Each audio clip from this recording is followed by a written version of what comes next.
नेपाल सरकार वैदेशिक रोजगार बोर्डको सचिवालय र रेडियो नेपालको सहकार्यमा तयार पारिएको रेडियो कार्यक्रम वैदेशिक रोजगारी। नमस्कार, कार्यक्रम वैदेशिक रोजगारीमा तपाईलाई हार्दिक स्वागत छ। यो कार्यक्रम रेडियो नेपालबाट हरेक बिहीबार बिहान 7 बजेको समाचारपछि प्रसारण हुने गर्छ। व्यावसायिक सिपयुक्त, सुरक्षित, मर्यादित एवं व्यवस्थित आन्तरिक तथा बाह्य रोजगारीका लागि आवश्यक पर्ने आधिकारिक सूचना, सन्देश र विभिन्न गतिविधिका साथै स्वरोजगारका प्रेरक अनुभवहरू प्रदान गर्न यो कार्यक्रम तयार पारिएको हो। श्रम, रोजगार तथा सामाजिक सुरक्षा मन्त्री कृष्ण कुमार श्रेष्ठले हालसम्म गर्नुभएको काम र आगामी योजनाबारे आज हामी कार्यक्रममा विशेष सामग्री समेट्दैछौँ। अनलाइन मार्फत पाउन सकिने आर्थिक सहायताको तरिका के अनि इजरायलमा श्रम कानूनको व्यवस्था कस्तो छ, केही जानकारी पनि आज सुनाउँछौँ। कोरियाबाट फर्कनुभएका लमजुङका वीरेन्द्र जङ गुरुङको उद्यम कथा अनि रोजगार विशेष खबरहरू छन्। कार्यक्रम सुनेर साथ दिनुहोला। मै विदेश जान्छु फिनल्यान्डमा, अब आउने मङ्सिर महिनामा, धन कमाइ ल्याउँछु सुखैमा पाल्छु, अरू जस्तो कमजोर छैन म, अरू जस्तो कमजोर छैन म। विदेश जाने सबैले ध्यान दिनु मेरो कुरामा, पैसाको बोटा कहाँ हुन्छ च्याङबा, सजिलो टिप्न विदेशमा, सजिलो टिप्न विदेशमा। के गरौँ त मैचाङ अब? सिक्नु च्याङबा पहिले, तालिम लिहाल अहिले, तालिम लिहाल अहिले। सिप र अभिमुखीकरण तालिम वैदेशिक रोजगारीमा जानेहरूको लागि रक्षा कवच हो। सिप र अभिमुखीकरण तालिम पहिला, अनि मात्रै वैदेशिक रोजगारीको बाटोमा चालौं पाइला। वैदेशिक रोजगार बोर्डको सचिवालय। कार्यक्रममा अब केही रोजगार विशेष खबरहरू। श्रम, रोजगार तथा सामाजिक सुरक्षा मन्त्री कृष्ण कुमार श्रेष्ठले बेलायत, मालदिव्स, इजरायल र सिसेल्स मुलुकसँग श्रम सम्झौताको तयारी भइरहेको बताउनु भएको छ। मन्त्रालयको जिम्मेवारी सम्हालेको 172 दिन हुँदै गर्दा उहाँले गत सोमबार पत्रकार सम्मेलन गरी आगामी योजनाबारे जानकारी गराउनु भएको छ। यसबारे थप सामग्री सहकर्मी अच्युत अर्यालबाट। श्रम, रोजगार तथा सामाजिक सुरक्षा मन्त्री कृष्ण कुमार श्रेष्ठले अनलाइन प्रणालीबाट मात्र पुनः श्रम स्वीकृति दिन थालिएपछि अनलाइन श्रम स्वीकृति प्रभावकारी बनेको, वैदेशिक रोजगार सम्बन्धी समस्या हेर्ने गरी छुट्टै प्रहरी एकाइ गठन गर्ने तयारी भएको र हाललाई वैदेशिक रोजगार विभागमा प्रहरी युनिट स्थापना गरिएको जानकारी गराउनु भयो। अहिले 178 मुलुकमा नेपालीहरू व्यक्तिगत श्रम स्वीकृति लिएर जान पाउँछन् भने 110 मुलुकमा संस्थागत रूपमा श्रम स्वीकृति लिएर जान पाइने व्यवस्था छ। तत्कालै लागू गर्ने गरी मन्त्रालयको 5 वर्षे रणनीति समेत तयार गरिँदैछ। प्रधानमन्त्री रोजगार कार्यक्रमलाई प्रभावकारी बनाउन स्थानीय तहको सक्रिय सहभागितामा ज्याला दर वृद्धि, दुर्घटना बिमाको व्यवस्था, स्वास्थ्य र शिक्षा क्षेत्र समेट्ने गरी कार्यक्षेत्र थप गरिएको छ। यस कार्यक्रमलाई रोजगारी दिने कार्यक्रमको रूपमा मात्र नबुझेर निमुखा नागरिकलाई सामाजिक सुरक्षा प्रदान गर्ने कार्यक्रमको रूपमा बुझिदिन म आग्रह गर्न चाहन्छु। वैदेशिक रोजगारीमा गई फर्केका नेपाली नागरिकहरूको पुनर्एकीकरण सञ्चालन तथा व्यवस्थापन निर्देशिका 2078 तयार गरी नेपाल सरकार मन्त्री परिषदमा पेश गर्न अन्तिम चरणमा रहेको छ। यो निर्देशिका लागू भएपछि विदेशबाट फर्की नेपालमा नै आएर केही गर्छु भन्ने सोच भएका श्रमिक दाजुभाइ दिदीबहिनीहरूलाई आवश्यक सहयोग पुग्ने हामीले अपेक्षा लिएका छौँ। त्यस्तै सामाजिक सुरक्षा कोषका शाखा विस्तार र श्रमिक अस्पतालको योजनाका बारेमा पनि मन्त्री श्रेष्ठले जानकारी गराउनु भएको छ। गत फागुन महिनामा मात्रै ठगीमा परेकाहरूले 2 करोड बढी रकम फिर्ता पाएका छन्। अब श्रमिकले दुःख पाए म्यान पावरको इजाजत पत्र नै रद्द गर्ने पनि मन्त्री श्रेष्ठले चेतावनी दिनुभएको छ। सामाजिक सुरक्षा कोषका शाखा 7वटै प्रदेश स्तरमा लैजाने गरी अगाडि बढिसकेको छ। वैदेशिक रोजगारीमा जाने श्रमिकसँग सरकारले तोके भन्दा बढी धेरै रकम लिई ठगिरहेको सूचना आएपछि विभिन्न मेन पावर कम्पनीलाई कारबाहीको दायरामा ल्याइएको छ। करिब 1 महिनाको बीचमा फागुन महिनामा मात्रै पीडितहरूले 2 करोड 60 लाख रुपियाँ चाहिने रकम फिर्ता पाइसकेको अवस्था छ। यो अनुसन्धान करिब 4 करोड भन्दा बढीको चाहिने रकम ठगीको चाहिने अनुसन्धानको क्रममा छ। यसलाई पनि हामी छिट्टै फरसेट गरेर त्यो पीडितहरूलाई रकम दिलाउने छौँ। सँगसँगै मेलमिलाप पनि भनौँ न, उसले ठगेकै हो उसले दिएकै हो भन्ने भएपछि दुई पक्षलाई मेलमिलाप, यो 55 जनालाई चाहिँ मेलमिलाप पनि हामीले गराइसकेका छौँ। करिब 500 वटा चाहिँ नयाँ उजुरी पनि आएको छ। साँच्चै श्रमिकहरूलाई दुःख दिनुभयो भने अब इजाजत पत्रवालालाई पनि दफा 44 बमोजिम कारबाही अगाडि बढाउने गरी हामी अगाडि बढेका छौँ। तपाईँहरू जसले राम्रो काम गर्नुहुन्छ, जसले सही काम गर्नुहुन्छ, कोही आत्तिनु पर्दैन, कोही चाहिँ डराउनु पर्दैन। तर नेपाली श्रमिकहरूलाई जसले चाहिँ दुःख दिने भनौँ न, नियतले पैसा ठग्ने जो छ भने तिनलाई चाहिँ कडा भन्दा कडा कारवाही गर्ने कुरामा र यो सँगसँगै अहिले 35 वटा कम्पनीको हकमा अनुसन्धान अधिकृत तोकेर चाहिँ हामीले कारवाही अगाडि बढाएका छौँ। यो श्रमिक अस्पतालको लागि मन्त्री परिषद क्याबिनेटबाट चाहिँ सैद्धान्तिक सहमति लिएर हामीले कार्यदल गठन गरेर अहिले हामी जग्गा प्राप्ति, जग्गा खोज्ने क्रममा छौँ। र सँगसँगै हामीले मित्र राष्ट्र जुन देशमा हामीले श्रमिकहरू चाहिँ पठाएका छौँ उहाँहरूलाई हामीले कतार, युएई, साउदी अरबदेखि लिएर जापान भनौँ न विभिन्न देशहरूलाई हामीले अनुरोध गरेका छौँ। उहाँहरू एकदम पोजिटिभली हामी सहयोग गर्छौँ पनि भन्नुभएको छ। हाल त्रिभुवन अन्तर्राष्ट्रिय विमानस्थलमा रहेको श्रम डेस्क हटाइएको छ। वैदेशिक रोजगारमा जाने श्रमिकलाई विदेश जानु अघि अनिवार्य अभिमुखीकरण तालिम लिनुपर्ने व्यवस्था छ। एकपटक वैदेशिक रोजगारमा गई फर्केका र उही काममा जाने श्रमिकलाई अनिवार्य अभिमुखीकरण तालिम लिनुपर्ने यसअघिको व्यवस्था गत सोमबारदेखि हटाइएको पनि मन्त्री श्रेष्ठले जानकारी दिनुभएको छ। अबको तयारी र कामदारको डिमान्ड प्रमाणीकरण बारे पुनः मन्त्री श्रेष्ठ कूटनीतिलाई थप व्यवस्थित बनाउन विभिन्न श्रम गन्तव्य मुलुकमा अवैतनिक श्रम सद्भाव दूत नियुक्ति गर्न पहल गर्ने, अधिकार प्राप्त राष्ट्रिय श्रम आयोग गठन गर्न अध्ययन गर्ने एउटा कार्यदल अगाडि बढाइसकेका छौँ। थप श्रम कार्यालय तथा श्रम सम्बन्धी डेस्क स्थापना गर्ने, श्रम विवाद निरूपण समय र खर्च धेरै लागेको भन्ने गुनासो सम्बोधनका लागि निशुल्क बस पैरवीको व्यवस्था गर्ने, रोजगार प्राधिकरण स्थापना बारे पनि हामीले अध्ययन अगाडि बढाउने गरी अगाडि बढेका छौँ। अब छिटो भन्दा छिटो 11वटै श्रम कार्यालयहरूबाट चाहिँ अहिले पुनः श्रम स्वीकृतिको मात्रै छ भने सम्पूर्ण काम चाहिँ अब काठमाडौँ आउन नपर्ने गरी भैरवाबाट पनि उड्न सकिने, पोखराबाट पनि उड्न सकिने गरी भनौँ न, त्यो हिसाबले हामीले त्यो चाहिँ छिट्टै काम अगाडि बढाएका छौँ। यति सबैभन्दा ठुलो कुरा अहिले के छ भन्दा बाहिर पनि गुनासो आयो, व्यवसायी साथीहरूको पनि असाध्यै यो वैदेशिक रोजगार व्यवसायी साथीहरूको पनि धेरै गुनासो आइसकेपछि हामीले यो ढिला सुस्ती जस्तो एकजना ए भन्ने व्यक्ति कतार जान्छु भने उनलाई 4 देखि 6 महिना लाग्ने यो प्रक्रिया, यो लेन्दी प्रक्रियाले गर्दाखेरि अब अहिले जुन चाहिँ छ नि रोजगारदाता चाहिने एमएससीमै गएर जुन प्रमाणीकरण गर्ने व्यवस्था छ, यसलाई हामी अब रोजगारदातालाई नै हामीले चाहिने पासवर्ड दिएर रोजगारदाताले अपलोड गर्ने, त्यसपछि एमएससीले हेरेर क्लिक गर्ने, डाइरेक्ट यहाँ चाहिने हाम्रो चाहिने वैदेशिक रोजगार विभागले पूर्व स्वीकृति दिने। त्यो प्रमाणीकरण गर्नको लागि एमएससी धाइरहनु पर्ने। त्यहाँका भनौँ न अब सबैलाई आक्षेप त नलगाऊ, अब कर्मचारीमा पनि, नेतामा पनि, पत्रकारमा पनि सबै ठाउँमा खराब मान्छे त छन् होइन। खराब नियतले चाहिने त्यो प्रमाणीकरण गर्न ढिला गर्ने या आफ्ना मान्छेलाई दे भन्ने जुन हिसाबको चाहिने यो थियो, यसलाई चाहिँ हामी फेमी सिस्टम छिट्टै यसलाई चाहिँ अपडेट गरेर हामीले छिटोभन्दा छिटो 1 महिनामा चाहिँ अब हामीले राजस्व तिर्नुपर्छ, त्यहाँको चाहिँ नियोगलाई तिर्नुपर्ने राजस्व पनि अनलाइन मार्फतै तिराउने र सँगसँगै एमएससी धाइरहनु नपर्ने। अब रोजगारदाताले चाहिँ आफ्नै चाहिँ अफिसमा बसेर डिमान्ड चाहिँ नेपाल पठाउन सकिने त्यो प्रक्रिया छिटोभन्दा छिटो गर्ने र सँगसँगै यसलाई जुन 4 महिना 6 महिनाको प्रक्रिया टुङ्ग्याउने गरी हामी अगाडि बढेका छौँ। वैदेशिक रोजगार विभागले वैदेशिक रोजगार व्यवसाय म्यानपावर मार्फत लिने अन्तिम श्रम स्वीकृतिलाई पनि अनलाइन गर्ने तयारी गरेको छ। वैदेशिक रोजगार कार्यालयमा अनावश्यक हस्तक्षेप र भिडभाड बढेपछि संस्थागत म्यानपावर मार्फत लिने अन्तिम श्रम स्वीकृतिलाई विभागले अनलाइन गर्ने तयारी गरेको हो। अनलाइन प्रणाली प्रयोग गरी स्थानीय तहबाटै आर्थिक सहायताका लागि निवेदन दिन सकिने बारे पनि जानकारी सुन्नुहोस् है त।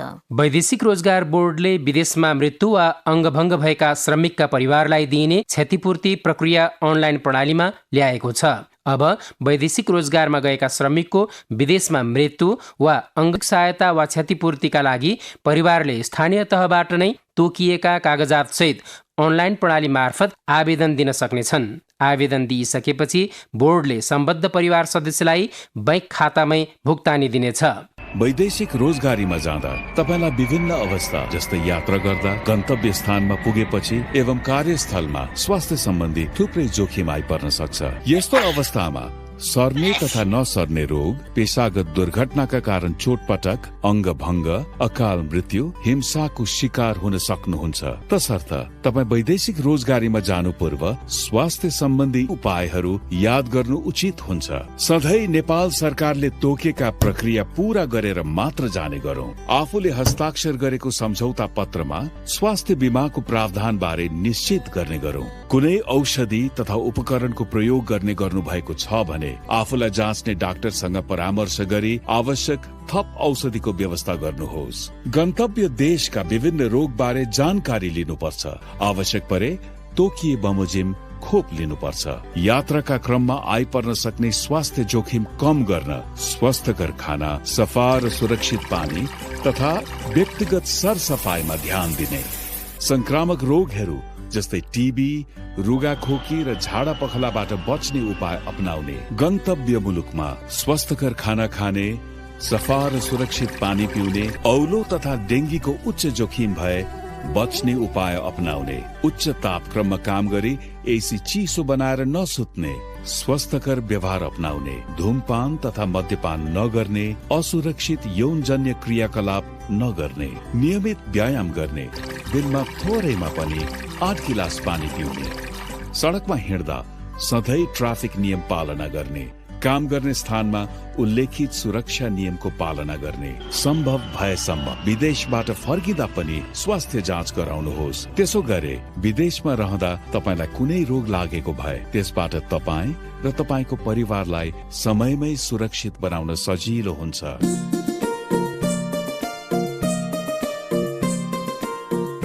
कार्यक्रममा अब इजरायलमा श्रम कानूनको व्यवस्थाबारे केही बुझौँ है त। इजरायलमा कुनै पनि विदेशी नागरिकले B1 भिसा बिना काम गर्न पाउँदैन। विदेशी श्रमिकले इजरायलमा प्रायोजक र तोकिएकै रोजगारदातासँग मात्र काम गर्न पाउँछ। छुट्टीको समय, खाली समय, बिदा, आराम दिन वा नियमित काम पश्चात फुर्सदको समय आदि कुनै पनि समय तोकिएको रोजगारदाताकोमा बाहेक काम गर्न पूर्ण वर्जित रहेको छ। विदेशी कामदारले फुल टाइम कामदारको रूपमा मात्र काम गर्न पाउने व्यवस्था रहेको छ। त्यस्तै विदेशी कामदारले आफूले स्वीकृति प्राप्त गरेको रोजगारीको क्षेत्रमा मात्र काम गर्न पाउँछ। एउटा कामको लागि गएको कामदारले अर्को क्षेत्रमा काम गर्न पूर्ण निषेध गरिएको छ। रोजगारदाताले विदेशी कामदारलाई अनिवार्य रूपमा कामदारले बुझ्ने भाषामा करार पत्र दिनुपर्छ। यसरी गरिने करारमा अनिवार्य रूपमा रोजगारदाता र कामदारको स्पष्ट परिचय, कामको विवरण, तलब भत्ता भुक्तान हुने मिति, कट्टा गरिने रकमहरू, सामाजिक सुरक्षामा गर्नुपर्ने योगदान रकम, सम्झौता सुरु हुने मिति र अवधि, नियमित कार्यघण्टा र साप्ताहिक आराम छुट्टी, तलबी बिदा, अन्य बिदा, चाडपर्व, बिरामी बिदा आदिको विवरण, स्वास्थ्य बिमा र आवास सुविधा आदिको विषय उल्लेख भएको हुनुपर्दछ। विदेशी कामदारको लागि जारी हुने भिसा B1 को अवधि बढीमा 1 वर्षको मात्र हुन्छ। 1 वर्ष भन्दा बढी समयको लागि करार भएका श्रमिकको भिसा विभागको नियम अनुसार मात्र थप हुन्छ। त्यस्तै इजरायलमा काम गर्ने विदेशी कामदारले इजरायलको कानून र सम्बद्ध प्रक्रियाहरूको उल्लङ्घन गरेमा जस्तै भिसा आवेदनमा झुटा दावी गरेमा, जुन कामको लागि गएको हो सो काम गर्न अयोग्य असक्षम भएमा वा एका घरको परिवार सदस्य इजरायलमा भएमा इजरायलको नियम अनुसार देशबाट निष्कासन, डिपोर्ट गर्न सक्नेछ। कामदारको अनिवार्य रूपमा स्वास्थ्य बिमा गरेको हुनुपर्छ। इजरायलको कानूनले केयर गिभरको हकमा विशेष व्यवस्था पनि गरेको छ। ज्येष्ठ नागरिक अथवा अपाङ्गता भएका रोजगारदाताको काममा हटिएका विदेशी केयर गिभरले काम छाड्ने विषयको जानकारी अनिवार्य रूपमा तोकिएको समय अवधिभित्र रोजगारदाता वा तिनको प्रतिनिधिलाई जानकारी गराउनु पर्दछ। तोकिएको समय सीमाभित्र काम छाड्न लागेको विषयको जानकारी नगराउने वा जानकारी नगराई काम छाड्ने कार्यलाई फौजदारी अपराधको रूपमा लिइन्छ र कामदारलाई सुनवाई पश्चात आफ्नै देश फर्काउने सम्मको कारबाही हुन्छ। केयर गिभरको हकमा अर्को महत्त्वपूर्ण कानून भनेको सामान्यतया इजरायलमा काम गर्नका लागि 1 वर्षभन्दा बढी अवधिको भिसा प्राप्त हुँदैन। केयर गिभरको हकमा पहिलो पटक कामका लागि प्रवेश गरेको मितिबाट पटक पटक गरी 63 महिनासम्म भिसा थप हुन सक्छ। आफूले काम गर्न पाउने अधिकतम समय समाप्त भए पश्चात विदेशी केयर गिभरले आफ्नो देश फर्कने व्यवस्था गर्न थप 30 दिन समय पाउँदछन्, तर यस अवधिमा कुनै प्रकारको रोजगारीमा संलग्न हुन पाइँदैन।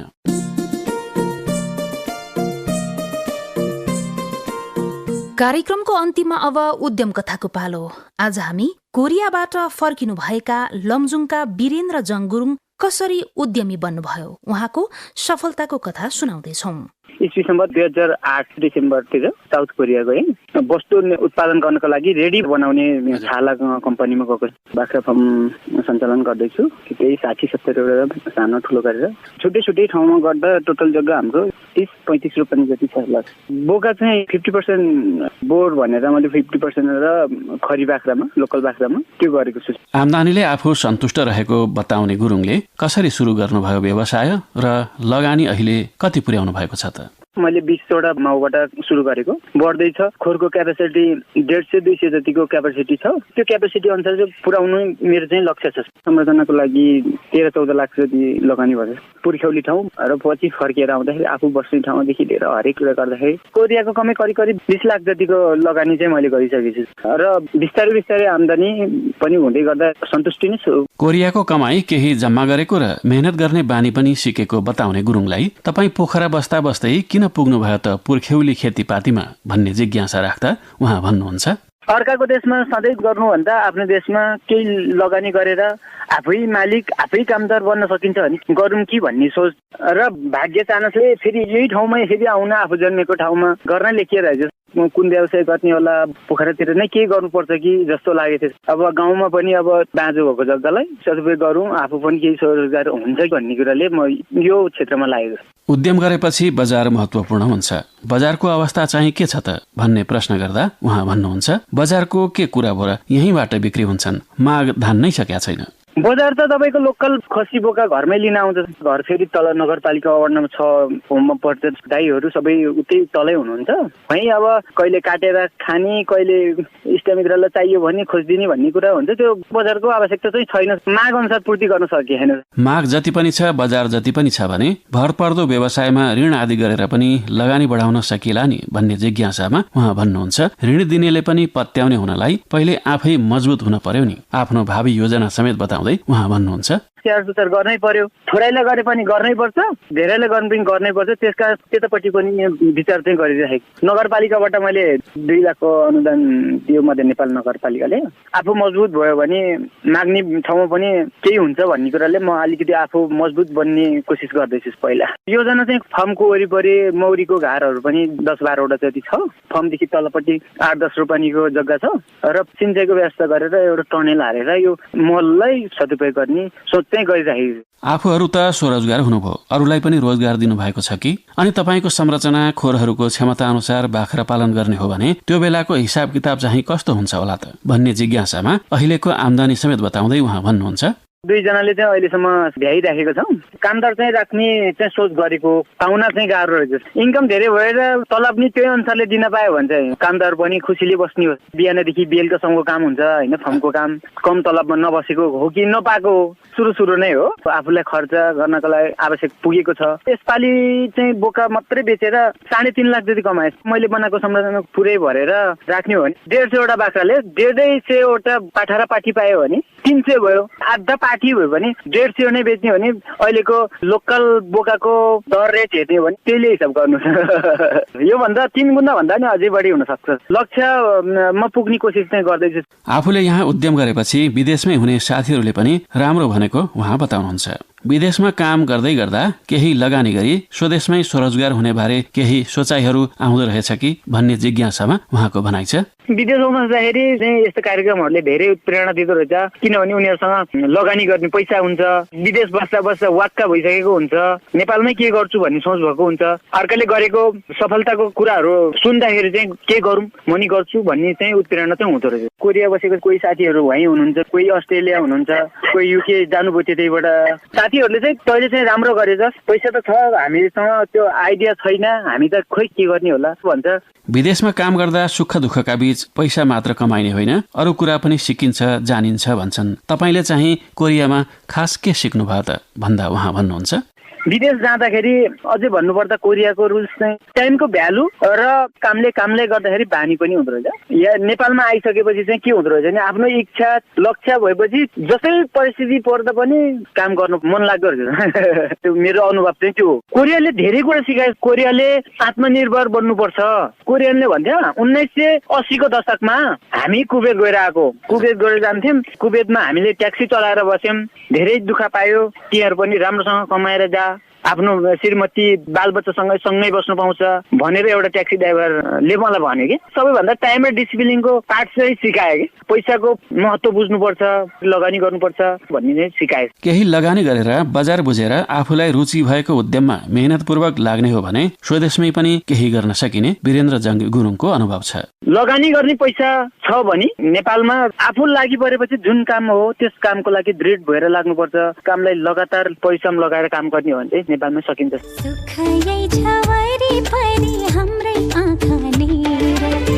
सिपसँगै मेहनत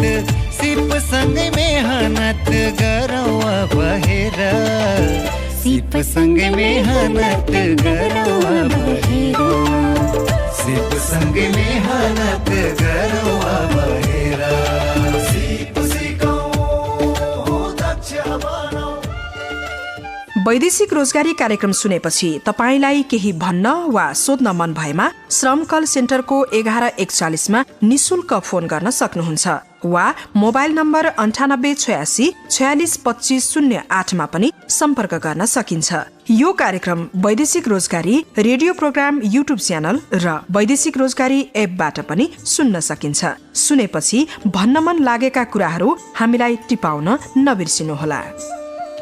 अर्को हप्ता फेरि वैदेशिक रोजगारीका लागि आवश्यक सूचना, जानकारी र गतिविधिहरू सुनाउन उपस्थित हुने नै छौं। सहकर्मी सम्झना गौतम, हेमन्त उप्रेती, अच्युत अर्याल सहित मनुका कुँवरलाई बिदा दिनुहोस्। नमस्ते।